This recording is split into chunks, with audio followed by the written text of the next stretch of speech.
ከእግዚአብሔር ጋር መመላለስ የውስጥ ለውጥ ምልክቶች። በእውነት ከእግዚአብሔር ጋር እየተመላለሰ ከሆነ እነዚህን ነገሮች ይከሰታሉ። ስለ እግዚአብሔር ማወቅና በእውነት ከእርሱ ጋር መመላለስ መካከል ረቂቅ ልዩነት አለ። አንዱ ያለ ሌላው ሊኖር ይችላል። መጽሐፍ ቅዱስም ሁለቱን መቼም አያደባልቃቸውም። ከእግዚአብሔር ጋር መመላለስ የምንሰጠው ስም ወይም የምናሳድደው ስሜት አይደለም። ይልቁንም በሕልውና የሚቀረጽ የሚታረም የሚመራና የሚጸና ሕይወት ነው። መጽሐፍ ቅዱስ እንደሚያሳየን እግዚአብሔር ከአንድ ሰው ጋር ሲራመድ በውጭ ከማየቱ የፊት መጀመሪያ በውስጥ የሚታይ እውነተኛ ነገር ይከሰታል። ድምፅ ከፍ ያለ ላይሆን ይችላል፣ አስደናቂም ላይመስል ይችላል። ነገር ግን በጊዜ ሂደት የማይካድ ነው። ከመጀመሪያው ጀምሮ ቅዱሳን መጻሕፍት ከእግዚአብሔር ጋር መመላለስን በታማኝነት በታዛዥነትና በቅርበት የሚገልጽ ግንኙነት እንደሆነ ይገልጻል። ዘፍጥረት እንዲህ ይላል፣ ሄኖክም አካሄዱ ከእግዚአብሔር ጋር አደረገ፣ እግዚአብሔርም ስለወሰደው አልተገኘም። ዘፍጥረት 5:24 ላይ። ይቺ አጭር አረፍተ ነገር ትልቅ ክብደት አለው። ከእግዚአብሔር ጋር የተሰለፈ ሕይወት አሻራ ጥሎ እንደሚያልፍ ይነግረናል። ዓለም ባያጨበጭብለትም ሰማይ የሚያውቀው አሻራ። ከእግዚአብሔር ጋር መመላለስ መከራን አያስቀርም። ነገር ግን መከራው የሚሸከምበት መንገድ ይለወጣል። ድክመትን አያጠፋም። ነገር ግን ኃጢአትን ያጋልጣል፣ ለንስሐም ይጋብዛል። መዝሙረኛው እንዲህ ብሎ ያስታውሰናል፣ እግዚአብሔር ለሚጠሩት ሁሉ በእውነት ለሚጠሩት ሁሉ ቅርብ ነው። መዝሙር 145 ቁጥር 18 ላይ። ወደ እግዚአብሔር መቅረብ በሐሳብ ደረጃ ብቻ ያለ ነገር አይደለም። በእውነት ላይ የተመሰረተ መመሪያን፣ እርማትና መጽናናትን ያመጣል። ይህ መልእክት ራስን ከሌሎች ጋር ስለማወዳደር ወይም እምነትን ስለማስመስከር አይደለም። ይልቁንም አንድ ሰው ለእግዚአብሔር ቅርብ ሲሆን በተፈጥሮ የሚቀበለው ፍሬ መጽሐፍ ቅዱስ እንዴት እንደሚገልጥ ማሳየት ነው። እነዚህ በጥረታችን የምናገኛቸው ሽልማቶች ሳይሆኑ የግንኙነት ውጤቶች ናቸው። እግዚአብሔር ከአንድ ሰው ጋር ሲራመድ እኛን ለማሳፈር ሳይሆን ስንስት ወደ መስመር ለመመለስ አሻራውን ይተዋል። እግዚአብሔር ጋር በቀረብኩ ቁጥር ስለ ልቤ የበለጠ ታማኝ መሆን እንዳለብኝ ተረድቻለሁ። አንደኛ፣ ፍላጎቶችን መለወጥ ይጀመራሉ። አንድ ሰው በእውነት ከእግዚአብሔር ጋር ሲመላለስ ከመጀመሪያዎቹ ለውጦች አንዱ በልቡ ጥልቀት ውስጥ በዝምታ ይከሰታል። በግዴታ የመጣ አይደለም፣ ወዲያውኑም የሚሆን አይደለም። ነገር ግን በጊዜ ሂደት በአንድ ወቅት አእምሮን ተቆጣጥሮ የነበሩ ነገሮች ኃይላቸውን ያጣሉ። በአንድ ወቅት ጠንካራ የነበሩ ምኞቶች እንደ ቀድሞ አያርኩም። አዳዲስና ናፍቆቶችን ቦታዎችን ይይዛሉ። ይህ በስነ ምግባር ከሌሎች የተሻለ ስለመሆን አይደለም፣ ይልቁንም በመንፈሳዊ ሕይወት ከእግዚአብሔር ጋር ስለመሰለፍ ነው። መጽሐፍ ቅዱስ በግልጽ እንደሚያስተምረው እግዚአብሔር የውጭ ባህሪያችንን ከመቀየሩ በፊት ውስጣዊ ሕይወታችንን ይቀይረዋል። እግዚአብሔር ከሩቅ ሆኖ ትእዛዝ ብቻ አይሰጠንም፣ እርሱ ከውስጣችንም ይሰራል። ፊልጶስም እንዲህ ይላል፣ ስለ በጎ ፈቃድ መፈለግንም ማድረግንም በአንተ የሚሰራ እግዚአብሔር ነውና። ወደ ፊልጶስ 2:13 ላይ። እግዚአብሔር በፍቃዳችን በፍላጎታችን ላይ እንደሚሰራ ልብ ይበሉ። ከእርሱ ጋር ሲመላለሱ የምታደርጉትን ብቻ ሳይሆን የምትፈልጉትንም መለወጥ ይጀምራል። ኃጢአት አሁንም ሊፈትን ይችላል፣ ነገር ግን ከእንግዲህ ጉዳት እንደሌለ ነገር አይታይም። ጽድቅ አሁንም ዋጋ የሚያስከፍል ሊሆን ይችላል፣ ነገር ግን ተፈላጊ ይሆናል። ይህ ለውጥ ማለት አሮጌውን ትግል በአንድ ጀንበር ይጠፋል ማለት አይደለም። እግዚአብሔር ጋር መመላለስ ስጋን አያጠፋም፣ ነገር ግን አገዛዙን ያደክመዋል። ለእግዚአብሔር ቃል ያለዎት ረሃብ በዝግታና ባልታሰበ መንገድ ያድጋል። ጸሎት ከልማድን አልፎ የነፍስ ፍላጎት ይሆናል። እግዚአብሔር ጋር የሚያሳልፉት ጊዜ ማድረግ ያለብን ነገር መሆኑ ቀርቶ ነፍስዎ ሲያጣው የሚናፍቀው ነገር ይሆናል። መዝሙር 37 እንዲህ ይላል፣ በእግዚአብሔር ደስ ይበልህ የልብህንም መሻት ይሰጣል። መዝሙር 37:4 ላይ ይህ ጥቅስ ብዙ ጊዜ በተሳሳተ መንገድ ይረዳል። እግዚአብሔር የፈለገውን ሁሉ ይሰጣል ማለት ሳይሆን በእርሱ ደስ ሲለን ልባችን ስለሚቀርጸው ፍላጎት የእርሱን ፍቃድ ማንጸባረቅ ይጀምራል ማለት ነው። እነዚህ ለውጦች ሲከሰቱ ራስን ከሌሎች ጋር ማወዳደር ኃይሉን ያጣል። መንፈሳዊ ሕይወት ከሌሎች ጋር በማነጻጸር መለካት ያቆምና እግዚአብሔር ጋር ምን ያህል እየተራመድን እንደሆነ ትኩረት መስጠት እንጀምራለን። የፍላጎት አቅጣጫ ከእድገት ፍጥነት በላይ አስፈላጊ ይሆናል። እግዚአብሔር ቅርብ ሲሆን ልብ የሚመክር ምላሽ የሚሰጥና ከእርሱ ጋር ደስታ ጋር እየተጣጣመ የሚሄድ ይሆናል። ፍላጎቶች ወደ እግዚአብሔር ሲያዘነብሉ ያየሁት እኔ ጠንክሬ ስላጠራሁ ሳይሆን እርሱ ወደ እኔ ስለቀረበ ነው። ሁለተኛ፣ በኃጢአት ከመመቸት ይልቅ ወቀሳ ወይም ተገስጾ ይተካል። ሌላው ከእግዚአብሔር ጋር የመመላለስ የማያሻማ ምልክት በኃጢአት ውስጥ የመመቸት ስሜት እየቀነሰ መሄዱ ነው። ይህ በፍርሃት የሚመጣ የጥፋተኝነት ስሜት ሳይሆን በእውነት ላይ የተመሰረተ መንፈሳዊ ወቀሳ ነው። እግዚአብሔር ከአንድ ሰው ጋር ሲራመድ ስለ ሰላም ሲል ኃጢአታችን ችላ አይልም። ይልቁንም ስለ ፍቅር ሲል ጉዳትን ያነሳዋል። መጽሐፍ ቅዱስ መንፈሳዊ ወቀሳን እንደ ቅጣት ሳይሆን እንደ ግንኙነት ማስረጃ ያቀርባል። የራቀ ልብ በነፃነት ሊበድል ይችላል። ለእግዚአብሔር የቀረበ ልብ ግን ለረጅም ጊዜ በኃጢአት ተመቻችቶ ሊቆይ አይችልም። ኢየሱስ ክርስቶስ ይህንን የመንፈስ ቅዱስ ሥራ በግልጽ አስረድቷል። እርሱም መጥቶ ስለ ኃጢአት፣ ስለ ጽድቅም ስለ ፍርድም ዓለምን ይወቅሳል። ዮሐንስ 16:8 ላይ ወቀሳ አማኞችን ለመጨቆን ሳይሆን ወደ ሕይወት ለመመለስ የታለመ ነው ይለናል። ከእግዚአብሔር ጋር ሲመላለሱ አንድ ነገር ከመለኮታዊ መስመር ሲወጣ መንፈስ ቅዱስ በለሰለሰ ግን በጸና መንገድ ንቃተ ሕሊናን ይሰጣል። በችለተኝነት የተነገሩ ቃላት፣ ከሌሎች የተደበቁ አመለካከቶች፣ ለረጅም ጊዜ ምክንያት እየተሰጣቸው የቆዩ ልማዶች፣ እነዚህ ነገሮች ሊያሳፍሩ ሳይሆን ለንስሐ ሊጋብዙ ብቅ ማለት ይጀምራሉ። ይህ ስሜታዊ የመንፈስ ሕይወት ምልክት እንጂ የመንፈሳዊ ውድቀት አይደለም። የዕብራውያን መልእክት እንዲህ ያሳስበናል። ጌታ የሚወደውን ይቀጣዋል፣ የሚቀበለውንም ልጅ ሁሉ ይገርፈዋል ይለናል። ዕብራውያን 12:6 ላይ። እዚህ ላይ ቅጣት ማለት ጭካኔ ሳይሆን አብሮ ካለ አባት የሚመጣ እርማት ነው። ከወቀሳ መታጣት ይልቅ መኖሩ እጅግ ደህንነቱ የተጠበቀ ነው። ኃጢአት ልብን የማይረብሽ ከሆነ ብዙውን ጊዜ መራቅ በቅርበት ቦታ ተተክቷል ማለት ነው። ከእግዚአብሔር ጋር መመላለስ ማለት ያለ ስህተት መኖር ማለት አይደለም፣ ነገር ግን ያለ ስበብ ምክንያት መኖር ማለት ነው። ኃጢአት አሁንም ሊከሰት ይችላል፣ ነገር ግን ተደብቆ ወይም ጻድቅ ተደርጎ ሊቆይ አይችልም። ንስሐ መግባት ይፈጥናል፣ ኩራትን መከላከል ደግሞ እየከበደ ይሄዳል። እግዚአብሔር ድርጊቶችን ብቻ ሳይሆን ዓላማዎችን እንደሚያይ እንዲሁ ከውጫዊ ገጽታ ይልቅ እውነት እንደሚበልጥ ግንዛቤ እያደገ ይሄዳል። ይህ ወቀሳ አማኞችን ይጠብቃል፣ መጥፎ ልማዶች ሳይጸኑ ያቋርጣቸዋል። ኑዛዜ ሲደርስ ህብረትን ያድሳል፣ ግንኙነት ታማኝ እንዲሆን ያደርጋል።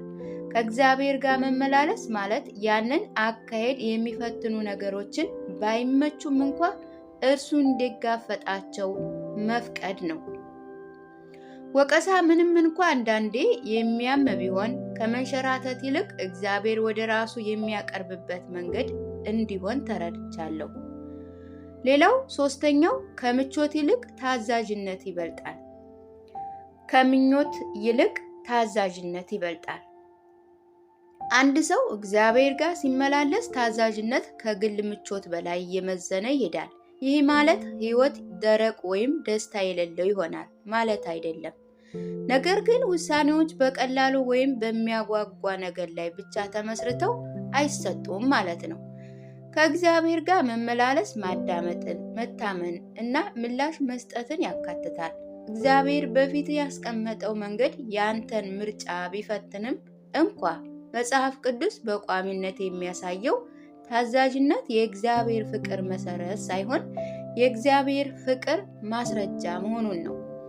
ኢየሱስ ክርስቶስ ስለዚሁ ግንኙነት በግልጽ ተናግሯል። ብትወደኝ ትእዛዜም ጠብቁ። ዮሐንስ 14 ቁጥር 15። ታዛዥነት የእግዚአብሔር ሞገስ ለመገዛት የሚደረግ አይደለም። ይልቁንም የጌታን ድምፅ ከፍ አድርጎ ለሚመለከት ልብ ተፈጥሯዊ ምላሽ ነው። ከእግዚአብሔር ጋር ሲመላለሱ ቃሉ ክብደት ይኖረዋል። ምርጫዎቹ ከምቾት ይልቅ በእውነት ማጣሪያ ውስጥ ያልፋል። ይሄ የተፈቀደ ነው ብለህ ብቻ ሳይሆን ይህ እግዚአብሔርን ያከብራል ብለህ መጠየቅ ትጀምራለህ። ታዛዥነት ብቻ ጊዜ ዋጋ ያስከፍላል። ስምምነት ቀላል በሆነበት ሁኔታ ራስን መግዛት ሊጠይቅ ይችላል። ቂም መያዝ ትክክል በሚመስልበት ጊዜ ይቅር ማለት ደግሞ ሊጠየቅ ይችላል። ከእግዚአብሔር መስፈርቶች ጋር የሚጋጩ ዕድሎችን ትቶ መሄድን ሊያካትት ይችላል። የአብርሃም ሕይወት ይህንን እውነት ያንጸባርቃል። መጽሐፍ ቅዱስ ሲናገር አብርሃም ርስት አድርጎ ሊቀበለው ወዳለው ስፍራ ለመውጣት በተጠራ ጊዜ በእምነት ታዘዘ። ወዴት እንደሚሄድም ሳይጠይቅ ወጣ። ታዛዥነት ሁል ጊዜ ግልጽነት ባይኖረውም ሁል ጊዜ ግን መታመንን ይጠይቃል። ከእግዚአብሔር ጋር መመላለስ ቅድሚያ የሚያሰጣቸው ነገሮች ይቀይራል። የእርሱ መመሪያዎችን እንደ ሐሳብ አስተያየት ሳይሆን ከአሁን ጊዜ ባሻገር በሚያይ ጌታ እንደሚሰጥ መመሪያዎች ይቆጠራሉ። በጊዜ ሂደት ታዛዥነት ከመስዋዕት ይልቅ ራስን ከእግዚአብሔር ፍቃድ ጋር የማሳለፍ ጉዳይ ይሆናል። አማኙ የእግዚአብሔር ፍቃድ አስቸጋሪ በሚሆንበት ጊዜ እንኳ ወደ ሕይወት ሰላም እንደሚመራ ይማራል። በእግዚአብሔር ላይ ያለው እምነት ሲጠነክር ለራሱ ምቾት የሚሰጠው ቦታ እየቀነሰ ይሄዳል። አራተኛ፣ እርግጠኛ ባልሆን ጊዜ የእግዚአብሔርን ሰላም ትለማመዳላችሁ። ከእግዚአብሔር ጋር የመመላለስ ዘላቂ ውጤቶች አንዱ ሁኔታ ባልተረጋጉ ጊዜ እንኳ ጸንቶ የመቆየት ሰላም ነው። ይህ ሰላም ስሜታዊ መደንዘዝ ወይም ሕመምን መካድ አይደለም። ይልቁንም በእግዚአብሔር ሕልውናና ታማኝነት ላይ የተመሰረተ በራስ መተማመን ነው። መጽሐፍ ቅዱስ ከእግዚአብሔር ጋር የሚሄዱ ሰዎች ከፈተና ያመልጣሉ ብሎ ቃል አይገባም። ነገር ግን እግዚአብሔር በመከራቸው ውስጥ አብሮ እንደሚሆን ቃል ይገባል። ነቢዩ ኢሳያስ ስለዚህ አረጋጋጭ እንዲህ ይላል፣ በአንተ የታመነች ነፍስ ፈጽመህም በሰላም ትጠብቃታለህ፣ በአንተ ታምናለችና። ኢሳያስ 26 ቁጥር 3 ላይ። ይህ ሰላም የሚመነጨው ነገሮችን ከመቆጣጠር ሳይሆን ከመታመን ነው። ከእግዚአብሔር ጋር ሲመላለሱ ፍርሃት ሊነሳ ይችላል፣ ነገር ግን ውሳኔዎችን አይገዛም። ጭንቀት ደጃፎን ሊያንኳኳ ይችላል፣ ነገር ግን ቤት አይሰራም። ከመውጫው ይልቅ ጋር የማይመሳሰል ውስጣዊ ጽናት ይኖረዋል። ኢየሱስ ክርስቶስ ለደቀ መዛሙርቱ እንዲህ ባለ ጊዜ ይህንን እውነት አጽንቶላቸዋል። ሰላምን እተውላችኋለሁ፣ ሰላሜን እሰጣችኋለሁ። እኔ የምሰጣችሁ ዓለም እንደሚሰጥ አይደለም። ዮሐንስ 14:27 ላይ። የዓለም ሰላም የተመሰረተው በመረጋጋት በስኬትና በሁኔታዎች እርግጠኝነት ላይ ነው። የእግዚአብሔር ሰላም ግን እነዚህ ነገሮች በሌሉበት ይኖራል። በኪሳራ እርግጠኛ ባልሆኑ ጊዜያት እና በትዕግስት በመጠባበቅ ወቅት ልብን እንደ መልህቅ ያቆያል። ይህ ሰላም የሚያድገው እግዚአብሔር የፈቀደውን ነገር ሁሉ ለመረዳት በመሞከር ሳይሆን በእርሱ ላይ በመደገፍ ነው። ከእግዚአብሔር ጋር መመላለስ አማኙን ሁሉንም ነገር የመቆጣጠር ፍላጎት ትቶ በእግዚአብሔር ማንነት ላይ እንዲያርፍ ያስተምረዋል። መታመን ድንጋጤን ይተካል፣ ጸሎትም ጭንቀትን ይተካል። ምንም እንኳ መልሶቹ ወዲያውኑ ባይመጡም እግዚአብሔር ቅርብ ስለሆነ ሰላም ይኖራል። እግዚአብሔር ከአንድ ሰው ጋር ሲራመድ ህልውናው ልብን በማንኛውም ሁኔታ ሊያደርግ በማይችለው መንገድ ያረጋጋል። አምስተኛ መንፈሳዊ ፍሬ በጊዜ ሂደት ይታያል። አንድ ሰው በቋሚነት ከእግዚአብሔር ጋር ሲመላለስ የውስጥ ለውጥ በውጭ መንገዶች መታየት ይጀምራል። በድንገትና ፍጹም በሆነ መንገድ ባይሆንም በቋሚነት ግን ይለወጣል። መጽሐፍ ቅዱስ ይህን ለውጥ እንደ ፍሬ ይገልጸዋል። የሕይወትን ምንጭ ጤናማ ሲሆን ፍሬ በተፈጥሮ ያድጋል። መንፈሳዊ ፍሬ ማስመስከር አይደለም፣ ማስረጃ ነው እንጂ። በጊዜ ሂደት ልባችን ማን እየቀረጸ እንደሆነ ያሳያል። የገላትያ መልእክት ይህንን በግልጽ ያብራራል። የመንፈስ ፍሬ ግን ፍቅር፣ ደስታ፣ ሰላም፣ ትዕግስት፣ ቸርነት፣ በጎነትና እምነት፣ የዋህነትን፣ ራስን መግዛት ነው ይላል ገላትያ 5:22 ላይ። እነዚህ ባህሪያት በራስ ጠንካራ የሚሆኑ አይደሉም። እግዚአብሔር ጋር በቅርበት በመመላለስና ለመንፈስ ቅዱስ ስራ በመገዛት የሚመጡ ውጤቶች ናቸው። ይህ ፍሬ እያደገ ሲሄድ ምላሾቹ መለወጥ ይጀምራሉ። ቁጣ አሁንም ሊመጣ ይችላል፣ ነገር ግን ትዕግስት በፍጥነት ይከተላል። ኩራት ብቅ ሊል ይችላል፣ ነገር ግን ትህትና ቀድሞ ምላሽ ይሰጣል። ይህ እድገት አማኞች ራሱ ከማወቅ በፊት ብዙ ጊዜ ለሌሎች ይታያል። ግንኙነቶች በዝግታ ይፈወሳሉ፣ ቃላት ይመዘናሉ፣ ይቅርታ ከልብ ይሆናል። እነዚህ ለውጦች ስለ ገጽታ ሳይሆን ስለ ጥልቀት ናቸው። ኢየሱስ ክርስቶስ እንዲህ ብሏል፣ መልካም ዛፍ ሁሉ መልካም ፍሬ ያደርጋል፣ ክፉ ዛፍ ክፉ ፍሬ ያደርጋል። ማቴዎስ 7:17 ላይ። ፍሬ የስሩን ሁኔታ ይገልጣል። ከእግዚአብሔር ጋር መመላለስ ትግልን አያስቀርም፣ ነገር ግን ባህሪን ይቀርጻል።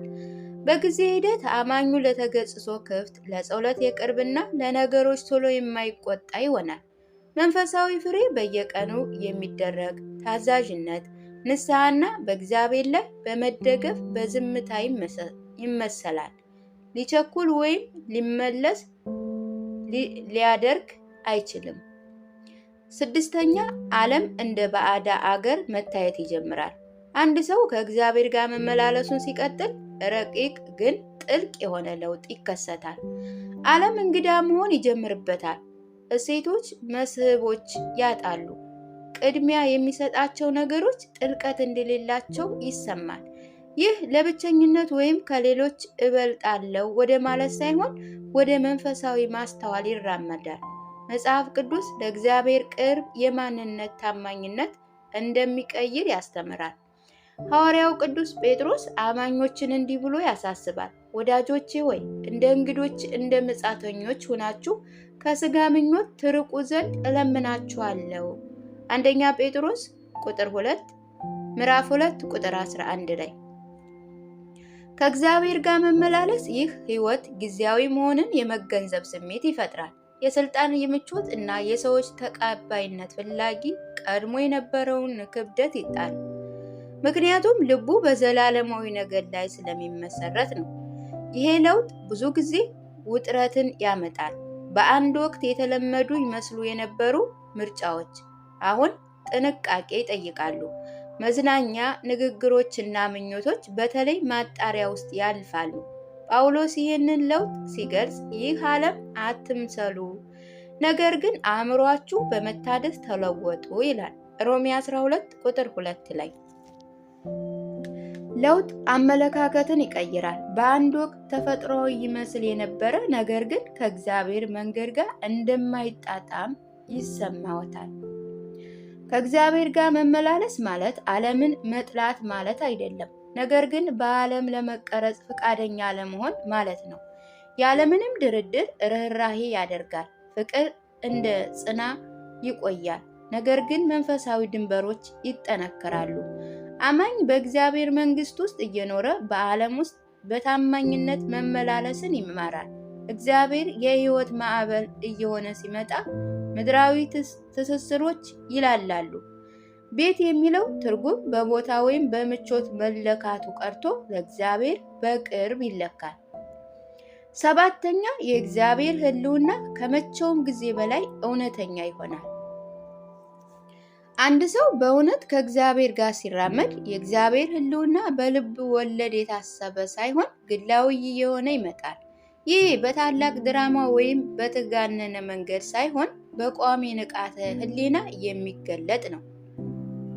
የእግዚአብሔር መቅረብ በመመሪያ፣ በእርማት፣ በመጽናናት፣ በጸጥታ ባለ መረጋጋት ይታወቃል። ከእግዚአብሔር ጋር መመላለስ ማለት በየተራ የሚሰማ ድምፅ መስማት ወይም ምልክቶችን ማየት ማለት አይደለም። ይልቁንም እግዚአብሔር በቃሉና በመንፈሱ እንዴት እንደሚመራ በትኩረት መከተል መቻል ነው።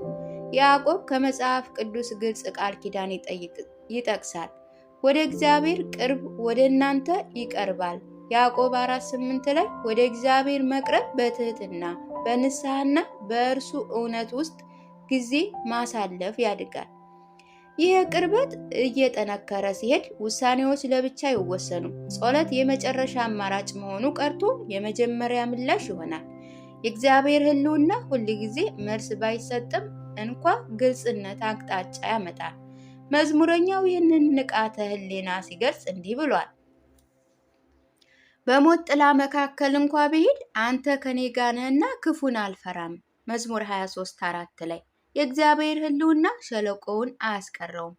ነገር ግን በሸለቆው ውስጥ የምንሄድበት መንገድ ይለውጣል። እግዚአብሔር እንደሚያይ እንደሚያውቅና ታማኝ ሆኖ እንደሚቀጥል ማወቅ መጽናናት ነው። ከእግዚአብሔር ጋር መመላለስ መንፈሳዊ ንቃትም ያሳድጋል። አማኙ የእግዚአብሔር እርማት ማብረቻ የበለጠ ያስተውላል።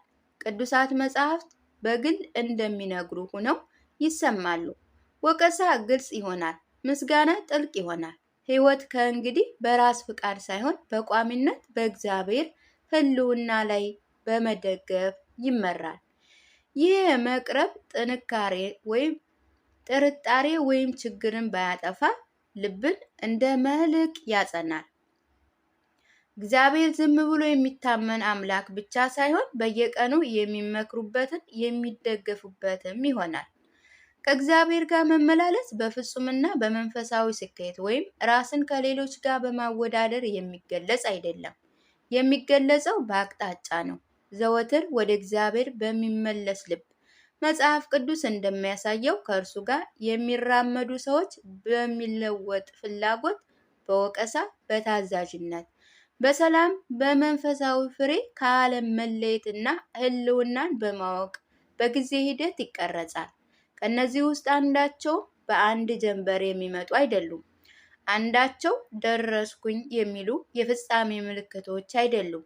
ይልቁንም የግንኙነት ምልክቶች ናቸው። እግዚአብሔር ካንተ የሚሻ ምንድን ነው? ቅንነት ታደርግ ዘንድ ምሕረትንም ትወድ ዘንድ ከአምላክ ጋር በትህትና ትሄድ ዘንድ አይደለምን? ሚክያስ 6:8 ላይ ከእግዚአብሔር ጋር መመላለስ ትህትና ይጠይቃል። የዕለት ተዕለት ተግባር ነው። ስለ ድክመት ታማኝነትና በእግዚአብሔር ጸጋ ላይ መታመን ይጠይቃል። ስንወድቅ ንስሐ መግባትን፣ ወደፊት ስንጠራ ደግሞ መታዘዝን ያካትታል። ውዴቱ ቤተ ተከታታዮች መልእክቱ ከተመቻችሁ ቻናሉን ላይክ፣ ሰብስክራይብ እንዲሁም ደግሞ ሼር በማድረግ አበረታቱኝ። ስለነበረን ቆይታ እጅግ አመሰግናለሁ።